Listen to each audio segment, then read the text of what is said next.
Hi guys! So today we are looking at vocabulary and expressions from Jessica Jones, Season 1, Episode 2. Our first expression is to forge a certificate. So if you're forging a certificate, you are creating a fake certificate and pretending that it's real. So different things that you could forge might be, we have certificates, we have maybe a painting. So if you painted a painting that looked exactly like a Picasso and you tried to sell it and you told someone this is a real Picasso, that would not be true because you forged it. It would be a forgery. We also use the word forge if somebody copies a signature and pretends that it is the authentic or real signature of the person. So if I buy a football and I write Lionel Messi on it, and I do my best to copy his autograph exactly, and then I try to sell that football on eBay, telling everyone this is a signed football from Lionel Messi, that would also not be true because I forged his signature. Okay, so this is a forgery and I forged it. All right, our next expression is sleep it off. So sleep it off, the first thing I thought of was shake it off. So if you have heard Taylor Swift's song, Shake It Off, which how could you not? Hopefully you were curious about what the heck that meant and you Googled it and you discovered that shake it off means if something is bothering you or stressing you or worrying you, you just forget about it. So just ignore it, don't pay attention to it, and don't let it make you feel bad. So sleep it off is kind of similar to that, but the solution to your problem is sleep. So probably 90% of the time when we say sleep it off, we're talking about someone who is drunk. So someone who had too much to drink and now they're drunk and maybe they're behaving badly or not feeling very good. And the only cure for their problem is a good night's sleep. So you might tell your drunk friend, go home and sleep it off. It doesn't have to be just for drunk people though. It could be maybe if you have a headache and the only thing that can make you feel better is to have a good night's sleep. And you know that usually when you have a headache in the morning, you wake up and you feel way better. Then you could also use it for that, right? So I have a migraine, I'm gonna go sleep it off. Our next word is a cougar. What is a cougar? Well, could be one of two things. So a cougar could just be a wild cat. So a large wild cat that lives in the forests. Or it could be a slang or informal word to describe a certain kind of woman. When did we start using this word to describe women? A cougar. I guess it was at the point that women decided to start dating much younger men. And our society thought this was very unusual. So we decided to kind of make fun of these older women dating younger men by referring to them as cougars. Yes, so aggressive older women who hunt poor innocent younger men. So yeah, obviously it's not very nice to call a woman a cougar. But having said that, there are older women who like to date younger men, and they might jokingly refer to themselves as cougars. You know, they might say, yeah, I'm a cougar, or, you know, they might laugh about it with their friends. So it's not an extremely offensive word. And if you're friends with someone, you might jokingly call them a cougar. But, you know, be careful. Could obviously be a sensitive subject. All right, our next expression is could I trouble you for something? So if you begin a sentence with could I trouble you for, you are making a very polite request for something. So it's just a possibly even more polite way or a little bit more formal way of just saying, could I please have? And there's something that feels kind of British about this expression to me. Um, most North Americans have a much more informal use of the language. And when we hear expressions that are more common in the UK, for us, those expressions often sound a little more formal or extra polite. However, they do use this in Jessica Jones, which is an American TV series. So obviously some people in North America would use the expression, could I trouble you for? So an example, maybe if you are at a restaurant and you decide you want to smoke a cigarette and you realize that you forgot your lighter at home and you see someone at the table next to you smoking, you might say, excuse me, could I trouble you for a light? I wouldn't say that. I would say, could I please have a light? Or can I have a light? Can I get a light? So there you have it. It depends on your personal style and how polite or how formal you want to be. But I feel like could I trouble you for is like the maximum politeness and formality for asking for something from someone else, usually a stranger. All right, our next word is shenanigans. What a great word. Shenanigans. How do we say that? Shenanigans. Shenanigans. So shenanigans is pretty much what it sounds like. It's something crazy.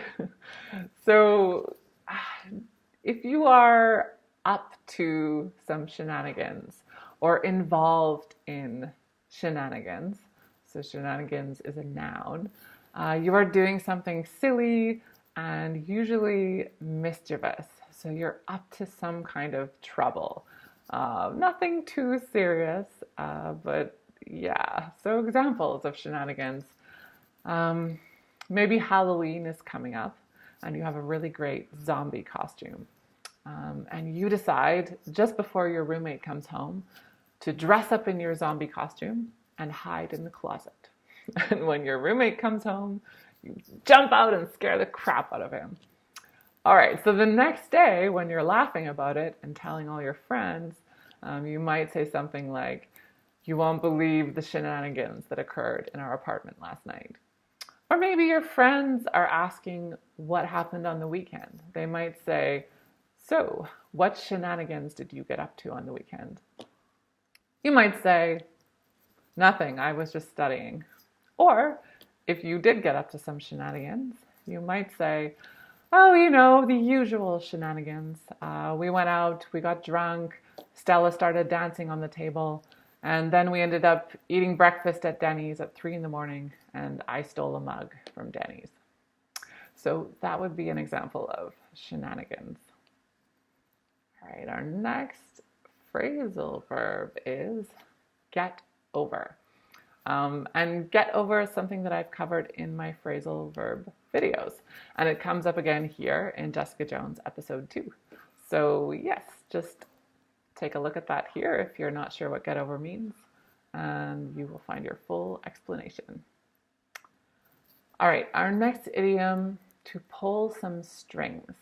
So this expression is usually used in more formal situations because it usually involves the workplace and getting a job or getting something that you want from someone that is in a position of power and has the influence you need to help you.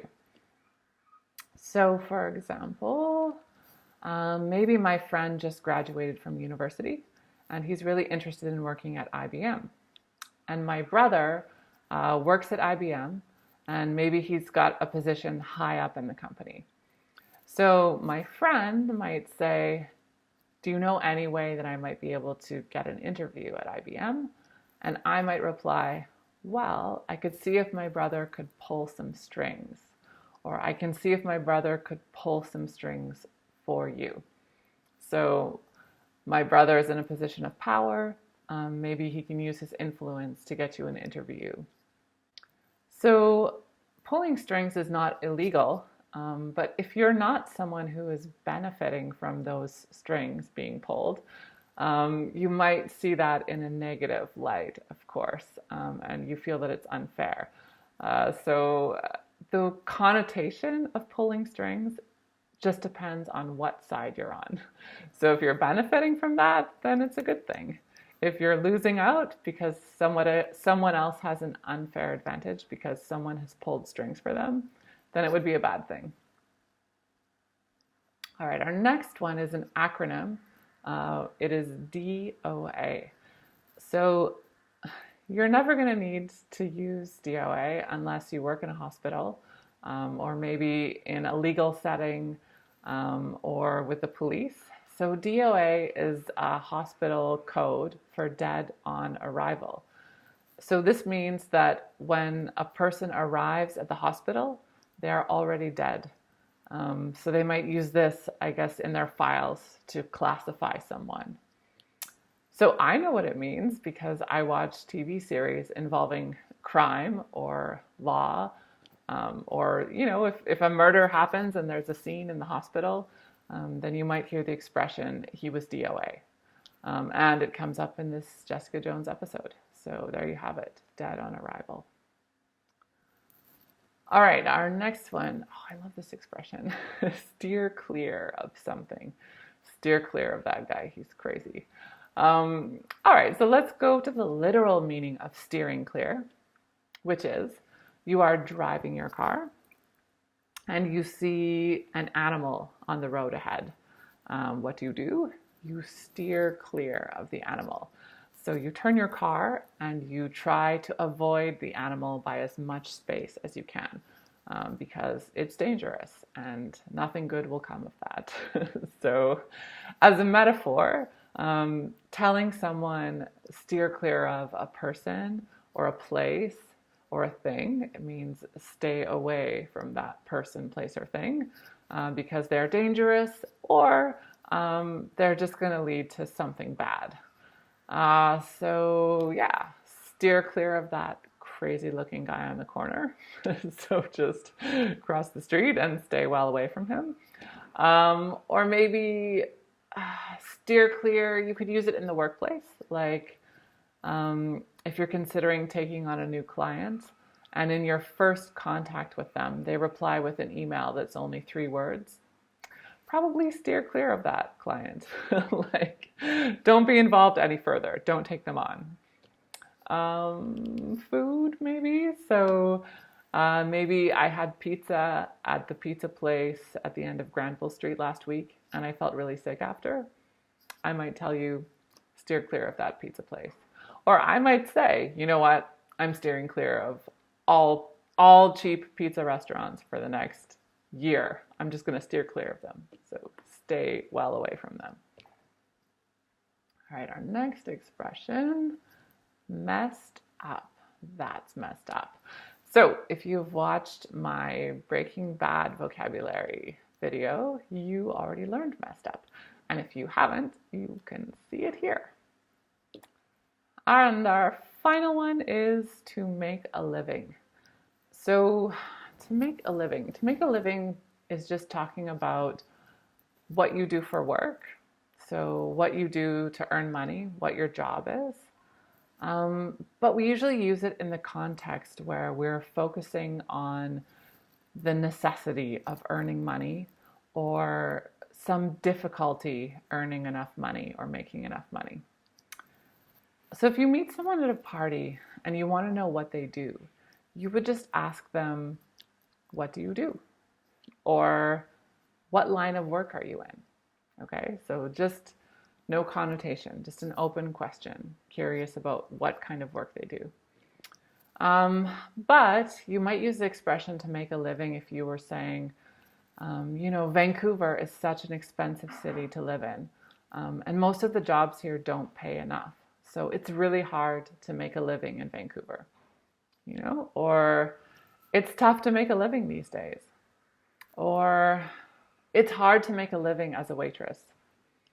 Or maybe if somebody told you, I work as a professional food taster, you might say, how do you make a living doing that? you know? So you're wondering how it is possible to earn enough money to survive with that kind of job, you know? That's all for this episode. Thanks for watching. If you'd like to actually use these words in conversation, join our conversation class. And if you're already in our conversation class, Assembly Hall, I will see you guys later this week.